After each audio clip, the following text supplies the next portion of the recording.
मोदी जी खुद आके लौट के भी बोले ना, जमीन पर दिल्ली की सड़क पे आके मोदी जी लेट जाएं और दंडवत प्रणाम करें। और मैं कह रहा हूँ 10 किलोमीटर भी चलेंगे तो 10 वोट नहीं मिलेंगे मोदी जी को। क्या देश का प्रधानमंत्री इतना असक्षम है, इतना कमजोर है कि दिल्ली के एक मुख्यमंत्री के आगे उसकी नहीं चल रही, जबकि राज्यपाल तुम्हारा, सांसद तुम्हारे सारे, इसके बावजूद प्रधानमंत्री कह रहा कि हम पैसा दे रहे हैं और जा नहीं रहा। फाइल रोकने वाले ही तुम हो, दिल्ली में काम रोकने वाले ही तुम हो, दिल्ली में काम में बाधा पहुंचाने वाले ही तुम हो। अगर देश में 10 साल प्रधानमंत्री के पद पर रहने के बावजूद इस देश के प्रधानमंत्री को आरोप लगाने की जरूरत पड़ रही है तो ये शर्मनाक बात है। तुम प्रधानमंत्री के पद पर बैठ के घंटा क्यों बजा रहे हो? तुमने कार्रवाई क्यों नहीं करी?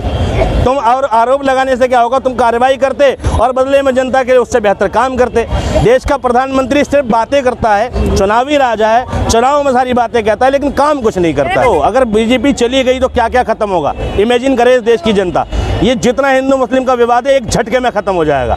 अगर मोदी जी की सरकार चली गई तो क्या खत्म हो जाएगा? हिंदू मुस्लिम मंदिर मस्जिद का विवाद खत्म हो जाएगा, आस पड़ोस का सौहार्द समझ जाएगा, झगड़े खत्म हो जाएंगे और लोग वापस से पुरानी स्थिति में आ जाएंगे कि लोग महंगाई पर बात करने लगेंगे, रोजगार पे बात करने लगेंगे, शिक्षा पे बात करने लगेंगे। ये मोदी जी का चेहरा ही है कि जो देश को असल मुद्दों पे नहीं आने दे रहा।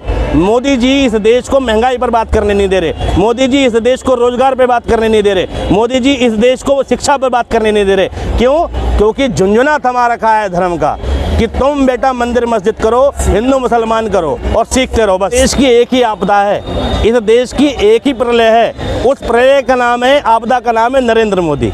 नरेंद्र मोदी नाम की बीमारी इस देश से चली गई, इस देश से बीजेपी नाम की बीमारी चली गई, ठीक है, तो ये देश आपदा रहित हो जाएगा। दिल्ली किराएदारों का शहर है, यहाँ की आधे से ज़्यादा आबादी किराए पर रहती है और रोजमर्रा की जिंदगी जीती है। मुझे बताएं दिल्ली में कितने किराएदारों को घर दिया मोदी जी ने?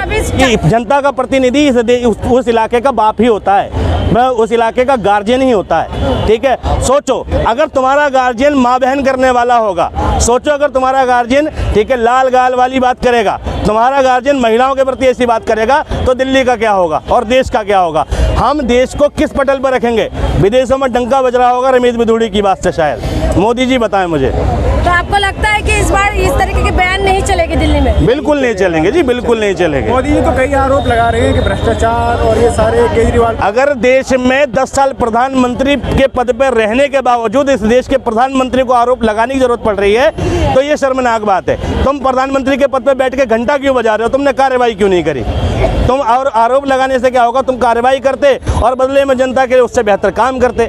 देश का प्रधानमंत्री सिर्फ बातें करता है, चुनावी राजा है, चुनाव में सारी बातें कहता है लेकिन काम कुछ नहीं करता। देश की जनता के लिए काम किए हैं और घर बना के दिए हैं, लेकिन जो केजरीवाल है अपने लिए शीश महल बनाते हैं। मैं तो पहली बात मोदी जी जो कहते हैं ना घर दिया है, मैं इस बात को ही झूठा मानता हूँ, क्योंकि मैं जानता हूँ कि जिस हिसाब से घर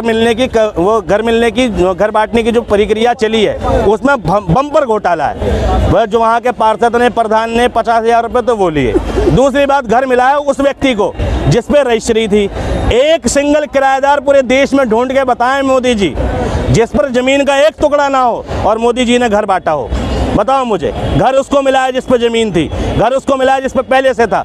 एक किराएदार, दिल्ली किराएदारों का शहर है, यहाँ की आधे से ज़्यादा आबादी किराए पर रहती है और रोजमर्रा की जिंदगी जीती है। मुझे बताएं दिल्ली में कितने किराएदारों को घर दिया मोदी जी ने? अभी चाबी तो बांटे हैं। किसको बांटा है? वो झुग्गी वाले किसको, किसकी अथॉरिटी ने? दिल्ली डेवलपमेंट अथॉरिटी के मकान थे, वो मोदी जी ने बांटे, ठीक है। प्रधानमंत्री आवास योजना की बात कर रहा हूँ, बम्पर घोटाला, शौचालयों में बम्पर घोटाला, पीएम केयर फंड में बम्पर घोटाला, मोदी जी की हर एक चीज में घोटाला है, इलेक्ट्रोल बॉन्ड तक में घोटाला, मोदी जी का आयुष्मान कार्ड का घोटाला। एक सुधीर चौधरी नाम का पत्रकार है जो जी न्यूज़ पे बता रहा था मोहल्ला क्लिनिक का घोटाला, ठीक है। मोहल्ला क्लिनिक में तो पैसे नहीं लगते, घोटाला कैसे होगा? सुविधाओं के नाम पर पैसे नहीं लगते जनता के। तो और आरोप तो सारे आम आदमी पार्टी के ऊपर लगाए कि इन्होंने घोटाले पे घोटाला किया हुआ। ये तो लगाने पड़ेंगे ना, सत्ता में वापस क्या वनवास कैसे खत्म होगा? और वनवास इनका मैं कह रहा हूँ अब भी खत्म नहीं होगा।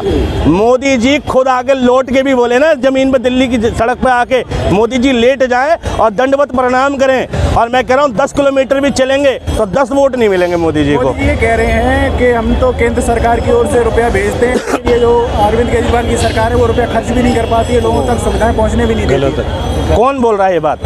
मोदी जी। ये बताओ, अभी तो एमसीडी में भैया केजरीवाल की सरकार आ गई कुछ सालों से, इससे पहले मोदी जी की सरकार थी, निगम पार्षद थे। मोदी जी का एक पार्षद है मंडावली क्षेत्र में, क्या नाम है उसका, कोई नेगी नेगी करके है, वो रात दिन हिंदू मुस्लिम कर रहा है, ठीक है। कौन सा पैसा बांटा उसने, ये बताओ। मोदी जी का पार्षद है और सिर्फ 7 विधायक है मोदी जी के। इससे पहले 7 विधायकों ने अपनी विधानसभा क्षेत्र में क्या काम किया है, ठीक है, मुझे बताओ।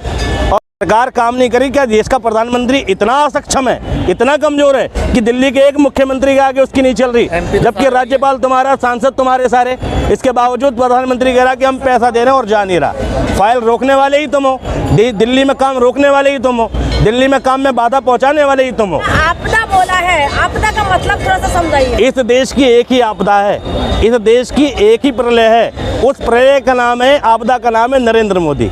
नरेंद्र मोदी नाम की बीमारी इस देश से चली गई, इस देश से बीजेपी नाम की बीमारी चली गई, ठीक है, तो ये देश आपदा रहित हो जाएगा। लेकिन वो तो अरविंद केजरीवाल को बोल रहे हैं, आम आदमी पार्टी को बोल रहे हैं। कौन बोल रहा है? मोदी जी। तो मोदी जी का काम है बोलने का। इस देश में जिस वक्त इस देश से बीजेपी चली जाएगी, इस देश में हिंदू मुस्लिम, सोचो अगर बीजेपी चली गई तो क्या क्या खत्म होगा, इमेजिन करे इस देश की जनता।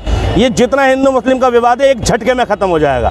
अगर मोदी जी की सरकार चली गई तो क्या खत्म हो जाएगा? हिंदू मुस्लिम मंदिर मस्जिद का विवाद खत्म हो जाएगा, आस पड़ोस का सौहार्द समझ जाएगा, झगड़े खत्म हो जाएंगे और लोग वापस से पुरानी स्थिति में आ जाएंगे कि लोग महंगाई पर बात करने लगेंगे, रोजगार पे बात करने लगेंगे, शिक्षा पे बात करने लगेंगे। ये मोदी जी का चेहरा ही है कि जो देश को असल मुद्दों पे नहीं आने दे रहा। मोदी जी इस देश को महंगाई पर बात करने नहीं दे रहे, मोदी जी इस देश को रोजगार पे बात करने नहीं दे रहे, मोदी जी इस देश को शिक्षा पर बात करने नहीं दे रहे। क्यों?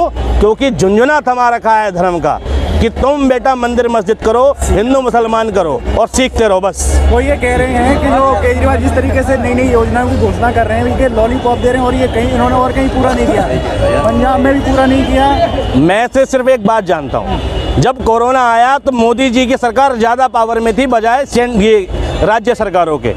मोदी जी ने कोरोना काल में इस देश की जनता के लिए क्या किया? 10% बजट घोषित किया, देश की जनता को 1-2 रुपए का मास्क फ्री नहीं दे सका जो व्यक्ति, वो बात कर रहा है देश के विकास की। एक मास्क भी फ्री में बांटा गया नरेंद्र मोदी की सरकार ने, सेंट्रल गवर्नमेंट की तरफ से एक मास्क भी फ्री मिला। और बाद में तुम कोरोना की बात करते हो, कोविशील्ड की बात करते हो, उसमें भी दिक्कत थी कि जिनको कोविशील्ड लगी उसमें दिक्कत, लोगों को डिसीज़ हुई, फ़ोटो हटाई गई बाद में सर्टिफिकेट से। तो मैं पूछना चाहता हूं कि मोदी जी कब तक जुमलेबाजी चलेगी? एक व्यक्ति दिल्ली में कह रहा है मैंने काम किया हो तो वोट दो। मोदी जी तुम भी कहो ना काम किया है तो वोट दो। तुम्हें क्यों हिंदू मुस्लिम करना पड़ रहा है, क्यों किसी को गिराना पड़ रहा है? तो ये सवाल भी उठा रहे हैं कि यमुना साफ करने की बात कही गई थी, यमुना साफ नहीं हुई है। तो मैं पूछ रहा हूँ, नमामि गंगे किसका प्रोजेक्ट था? नमामि गंगे के तहत गंगा साफ हुई क्या आज तक? बताओ मुझे। यमुना तो चलो सेकंड पवित्र नदी है, होली रिवर है, लेकिन यमुना तो इस देश की प्रायोरिटी होली रिवर है। हर मंदिर के किनारे से होकर निकलती है, बड़े बड़े मठों से होकर निकलती है। आज तक मोदी जी इतने हजारों करोड़ का बजट लाके उमा भारती जैसी मंत्री बना के नमामि गंगे के तहत गंगा साफ नहीं करवा पा रहे, और तुम बात कर रहे हो यमुना की। भाई यमुना पर कीचड़ उछाल दो और तुम्हारे सांसद यमुना पर जाके वीडियो बनाते लेकिन करते कुछ नहीं है। एनजीटी तुम्हारे हाथ में है ना, करो काम को।